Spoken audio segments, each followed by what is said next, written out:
Alex, you recently got signed to fight Uriah Faber coming up at the July 5th event for the UFC. How did that come about? First I really was just minding my own business.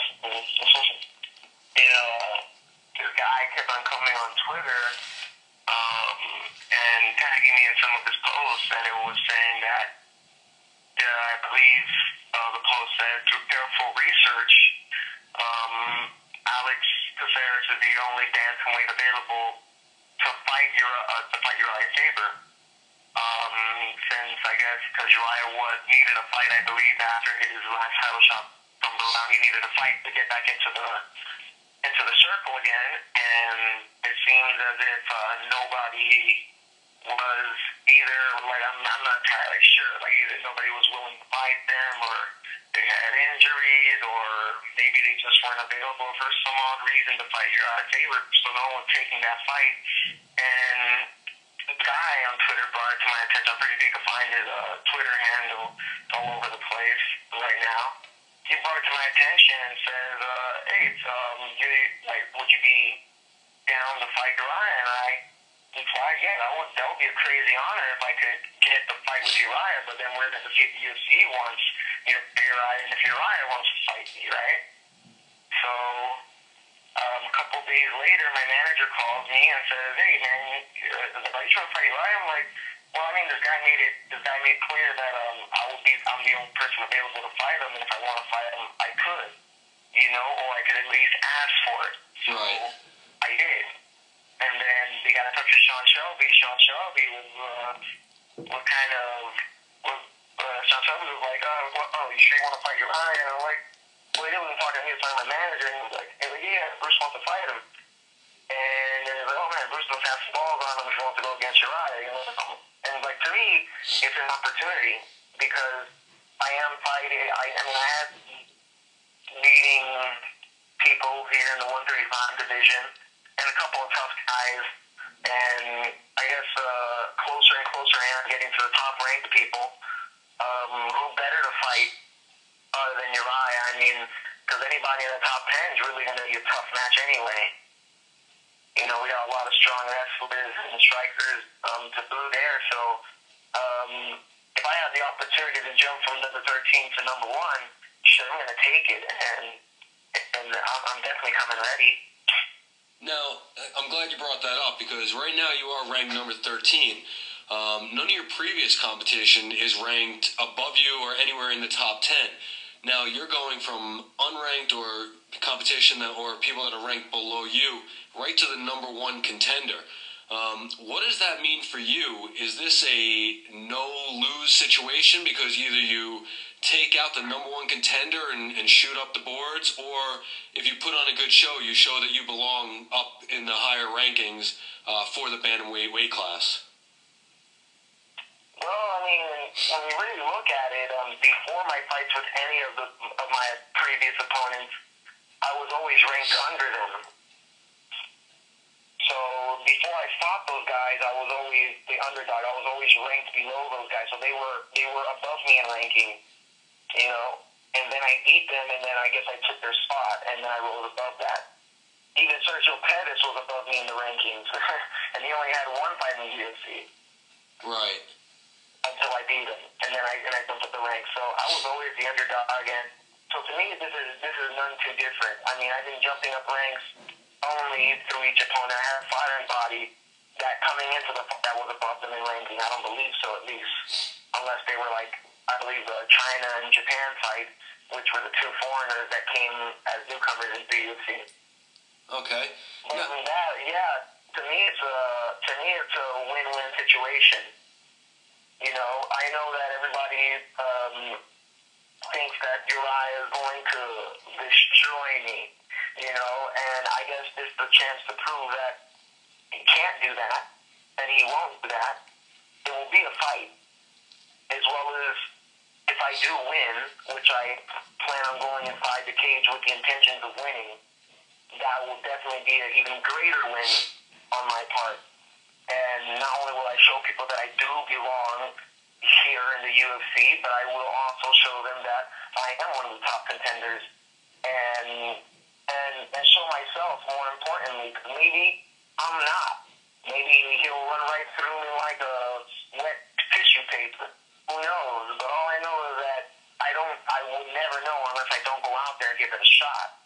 And yeah, you get a lot of skepticism, you get a lot of doubters and naysayers, but if you're any kind of fighter, you should be targeting the best in your weight class or any division that you fight in anyway, I believe.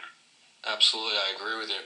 Now, clearly you have a respect for Uriah and his record and his fighting skills.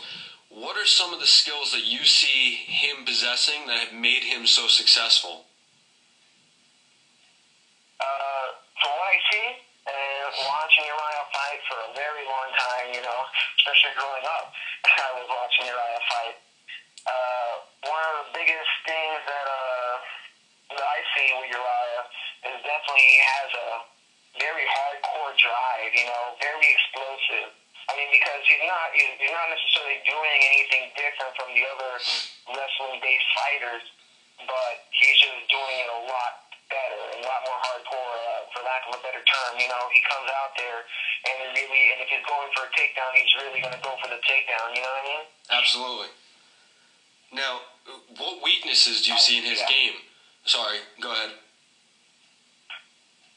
Well, I mean, the only weakness I can perceive into Uriah's game that I can speculate into again. I mean, he's pretty solid and well-rounded, and his speed, strength, and explosiveness really makes up for anything that's lacking. But I guess technically wise, the striking aspect, I think I might have the advantage on that. So I can see where he will be looking to finish the fight on the ground and out wrestle me, which is his strong part. I guess putting his strength against my weakness, and I'll be doing the same thing, putting my strength against his weakness. So that's the only thing that I can see. I mean, he has a sick jiu-jitsu game, sick submission game. He won pretty much all his fights by either rear naked or guillotine. So he's definitely quick on the ground. But other than that, that's what I'm trying to work on, is staying off of the ground so I can manipulate his weakness. And I guess that's what he's working on, vice versa, to keep me on the ground so he can manipulate my weakness. All right. Well, now your record currently is 10-5. Now, 5 of your wins have come by submission, so I wouldn't call your ground game a weakness. But 4 of your losses have come from submissions as well. So it seems like once you get down to the ground, you're either getting finished or you're finishing. Are you focusing on your submission defense for this fight? Yeah, I'm focusing on grappling defense in general. I have been since I moved down to Arizona, the MMA lab. I've been working on a lot of my defense grappling in general. And a big part of that was working on my offensive grappling. The more offensively I was able to become more sound in grappling, the more I was able to defend, because, like that old saying goes, the best defense is an offense usually. So the more that I can attack the person, the less time he has to attack me in those submissions. So I've been working on that for a while now. Hence the change in my grappling throughout my recent fights. I seem to be a little more savvy on the ground, and I'm seeing that change. So yeah, it's something that I'm working on a lot more now, especially since I'm fighting Uriah. All right. Now I got to ask you about Bruce Leroy. Back when you were on The Ultimate Fighter, you were on Team GSP. You came out, you had the yellow bodysuit on, emulating Bruce Lee. Bruce Leroy is, I'm guessing, a throwback to Barry Gordy's The Last Dragon. What does that persona mean to you, and does that persona allow you to express yourself differently in MMA, or is it just an extension of you? Well, I guess you can say it's an extension of me. What I would say is just a name that people call me. It's definitely it's not an alter ego. Bruce Leroy and Alex Caceres is the same damn person through and through. It's just some people call me Bruce Leroy, and it's a name that fits. You know, my manager suggested that I use it as my ring name and whatnot. To me, ultimately, it doesn't really matter if people enjoy calling me Bruce Leroy. I enjoy calling myself Bruce Leroy. If they enjoy calling me Alex, the same goes for that as well. I mean, I found out recently, actually a couple months ago, that my name is not necessarily spelled Alex, Alex, you know. I actually found my certificate of live birth, which comes before the birth certificate, and it's it's actually spelled Alix. You know, there was a misspellation in the certificate of birth and everything. So actually, my real name is not even my real name. So you know, a name is a name. You know, what is that thing that Shakespeare says? You know, a rose by any other name will still smell just as sweet. That's it. So when you're in the ring and when you're preparing for an opponent, what are some of the things that you try to focus on that you can control? Myself. That's it. I can only control myself. I can't control what this other guy is going to do. So, for instance, here's an example. If the guy is trying to take me down or is trying to lay on top of me and stay there, instead of trying to move this guy, instead of move his body, I'm going to start moving myself to get out of the situation, which I see a lot of people are not doing. Instead, they get trapped in a situation due to the other guy's will. They try to overcome this other person's will by trying to move his body. Well, here's something that I have to say about that. It's his body. You can't move it unless he really wants you to, or if he's like really tired and just is not that good, which you're not going to find in the UFC. So I found it easier to try and control myself rather than the fight or the opponent. And in doing so, the control in those things come, because if the guy tries to move my body, I'm not focusing on what he's doing. I'm focusing on what I'm doing. So I guess that's what I'll be looking for in a fight, to control. Now that's a very very in line with an Aikido philosophy of using your opponent's body weight and momentum against them. I know you have a Jeet Kune Do background and Brazilian Jiu-Jitsu background. Is that a similar philosophy that flows through those martial arts as well? Oh, definitely. I believe every martial art has pretty much the same philosophy. It's just interpreted differently. It's told differently.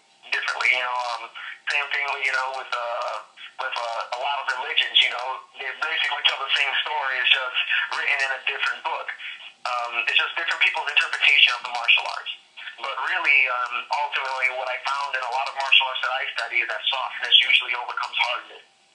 You know, instead of trying just to break somebody, you know, break yourself so that you cannot be broken by anything.